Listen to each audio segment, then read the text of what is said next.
ट्विशा की मौत पर जो बड़ी खबर इस समय मिल रही है वो है एसआईटी टीम का गठन किया गया है। जांच के लिए 6 टीमों का गठन किया गया।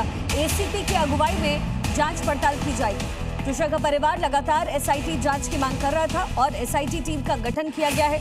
जांच के लिए 6 टीमों का गठन किया गया। एसीपी की अगुवाई में जांच पड़ताल इस पूरे मामले की जाएगी। तो भोपाल का ये मामला जहां पर मॉडल एक्ट्रेस ट्विशा शर्मा की संदिग्ध परिस्थितियों में मौत हो गई, उससे पहले का जो सीसीटीवी फुटेज है वो इस समय जबरदस्त वायरल हो रहा है। ट्विशा यहां अकेले छत पर जाती हुई नजर आती है और जो दूसरी फुटेज सामने आई है उसमें कुछ लोग ट्विशा को नीचे लेकर के आते हैं, साथ ही सीपीआर देने की कोशिश करते हैं, यानी उसकी जान बचाने की कोशिश में जुड़े होते हैं। हालांकि दोनों ही परिवारों की तरफ से जो आरोप प्रत्यारोप हैं वो लगाए जा रहे हैं। ट्विशा का परिवार कह रहा है कि उसके ससुराल वालों ने ट्विशा को मार दिया है, वहीं ट्विशा के ससुराल वालों की भी अपनी अपनी दलीलें हैं। सास की तरफ से क्या कुछ कहा गया है जरा आपको सुना देते हैं। मैं जाना चाह रही हूँ, कल अम्मा को मत बताना। तो ऐसे जाना चाह रही, पहले भी गई है लेकिन थोड़ा सा वक्त दे, बिकॉज उसकी ट्रीटमेंट 20 तारीख तक है। Anyway she chose. उसके बाद हम लोग अपने कमरे में चले गए। रात में 10:10 की मदर का फ़ोन आया था कि वो रो रही है, दीदी देख लीजिए।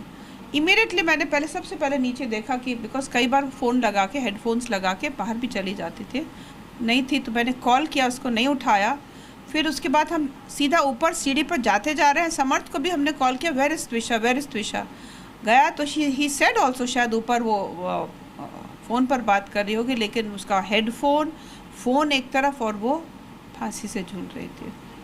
मैम, ट्विशा के परिजन ये आरोप लगा रहे हैं कि दहेज के लिए प्रताड़ित किया जा रहा था। दूसरा कि ट्विशा का अबॉर्शन कराने के लिए जो है लगातार जो है आपकी ओर से और आपके बेटे की ओर से दबाव बनाया जा रहा था। तो इस बात में, इस आरोप में कितनी सत्यता?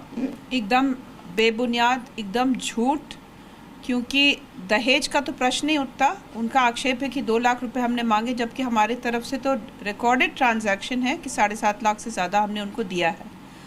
और ट्विशा को क्योंकि इसलिए भी बिकॉज एक बार तो उसने टिकट्स बुक किए थे उनके हनीमून के लिए, 1.5 लाख तो शायद उसी में निकल गया। फिर उसके भाई के शादी के लिए उसको कुछ खरीदने थे, हो सकता उसमें, पर जब जैसे उसको ज़रूरत थी, क्योंकि जिसमें बता रही थी काम कर रही थी, उसका जॉब छूट चुका था और उसको पेमेंट भी नहीं आ रहा था। उसने समर्थ से कहा तो समर्थ ने उसके खाते में पैसे डाले थे। फिर मेरे को जब उसने कभी भी बताया तो मैंने उसको खाते में पैसे डाल दिए थे। अच्छा हुआ हमारे पास यूपीआई के डिजिटल ट्रांजैक्शन है, जबकि 2 लाख लेने देने का तो कोई प्रश्न ही उत्पन्न होता है। अबॉर्शन खुद ट्विशा चाहती थी कि बच्चा ना हो? ट्विशा ने देखो शादी से पहले तो कहा था मुझे बच्चे बड़े पसंद हैं, मुझे पौधे भी बहुत पसंद हैं, कुकिंग मुझे बहुत पसंद है और मुझे लॉ भी पढ़ना है, लेकिन इसकी चारों बातों में से कोई दम नहीं था। लॉ की किताबें आ गई, उसने छुआ नहीं। सामुदायिक मध्यस्थता की ट्रेनिंग कराने के लिए, क्योंकि मैं खुद मध्यस्थ हूँ, ट्रेनर हूँ, उसने कोर्स के लिए एनरोल किया उसको, लेकिन पता नहीं वो आती कि नहीं। पौधों की तरफ देखती भी नहीं थी। हम सुबह 1 घंटा मेरा निकल जाता सिर्फ पौधों पानी देने, उनको देखती नहीं थी। किचन में कभी कभार जब मूड ठीक हो तो आती थी, अदरवाइज़ उसको लगता था कि हम क्यों करें। उसको जो बाकी उसकी रुचियाँ क्या थी वो ठीक है, बहुत सारा आई थिंक ऑनलाइन पे भी लगी रहती थी। आई आस्क्ड हर ऑल्सो, क्या देखती हो, कम आउट, बैठो, तो नहीं, उसको लगता था कि नहीं मैं और जॉब्स। तो ट्विशा की सास की तरफ से कुछ एलिगेशंस हैं जो लगाए गए हैं परिवार पर भी और ट्विशा पर भी।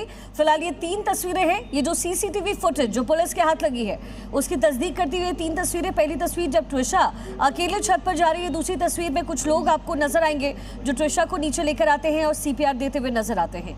ये 3 वीडियोज हैं जो जबरदस्त तरीके से वायरल हो रही है और जांच में ये काम भी आएगी। हालांकि एलिगेशंस दोनों ही परिवारों की तरफ से अलग अलग लगाए जा रहे हैं, लेकिन सवाल उठता है कि क्या ट्विशा की मौत के पीछे कुछ ऐसे भी गहरे राज हैं जिसका पर्दाफाश होना अभी बाकी है।